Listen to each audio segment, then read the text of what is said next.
Hi everyone and welcome back to Kate's Cozy Reads. My name is Kate and today I'm going to be reviewing Satan's Affair by H.D. Carlton. If you did not know, Satan's Affair is actually a prequel to the Cat Mouse Duet that I recently did a review on.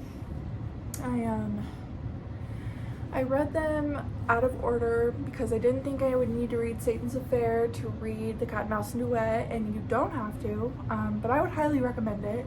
I wish I did, but I did not.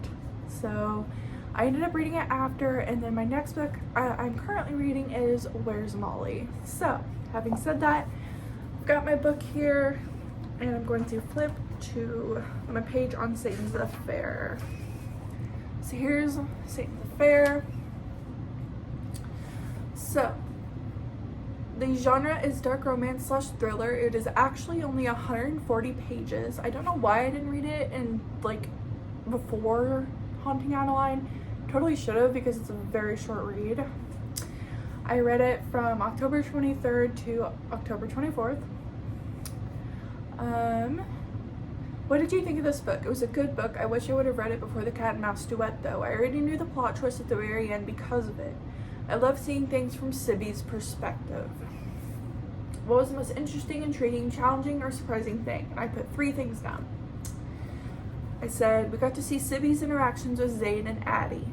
We got to see what the henchmen looked like from her point of view, and the henchmen were derived from mannequins. What are you going to take away from this book? I love the concept towards the end of Sibby saying, seeing things doesn't make her crazy, but rather gifted. Trauma can really transform someone's life in very unexpected ways. And then thoughts and quotes. So these are the quotes that I highlighted on my Kindle. Who says you have to choose? Kill them all, Sibby. He's definitely not pure, but I can't say he's evil either. Maybe people with dark souls aren't all bad. Just because they're dark doesn't mean they're not redeemable. That doesn't mean there isn't good in there.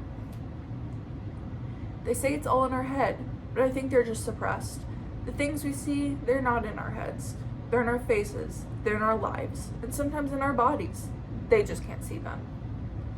Crazy people are the most interesting people in the world if you just let them be who they are. Medicating and drugging people until they're mindless zombies would make anyone depressed. How exciting was this book? I put a 5 out of 5. Ease of reading, 5 out of 5. And my overall rating was a 5 out of 5. Compared to the Cat and Mouse Duet, I didn't like it as much as those, but it was great nonetheless. So if you've read Haunting Adeline, you kind of know who Sibby is, and if you haven't and you're choosing to read the prequel before, like you should, let me just explain. Sibby is one of those characters that you meet in Haunting Adeline, and she comes back in Haunting Adeline as well. Sibby is quite the character, but in Satan's Affair, it really dives into her background. What is kind of wrong with her, what's happened in her life, things you wouldn't necessarily expect. And I think it's really interesting. I think the part that really stood out for me, well, a few different things.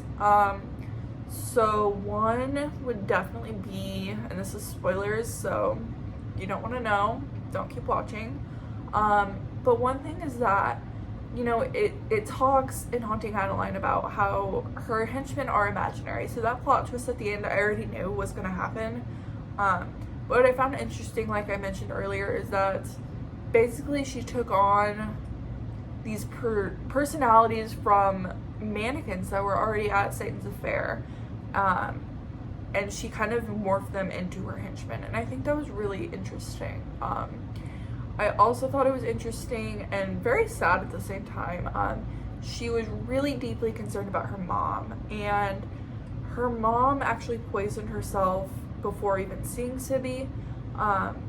And Sibby laid there staring at her mother for hours during the middle of the night, and she didn't realize she was staring at her dead body. And man, that one got me. I knew her mom was going to end her life at some point, but I did not expect it to happen the way that it did.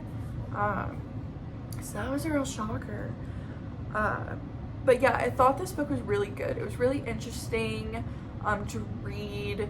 Just as a very big mental health advocate, I think it was interesting to read how some people view it, and that is just the biggest thing I think of in this book. Another thing I found interesting was that we actually get to see Sibby's thought process upon meeting Zaid and seeing Addie and Daya. So yeah, I thought that was really cool. Just kind of seeing what she thought about these characters before she really got to know them in the second book.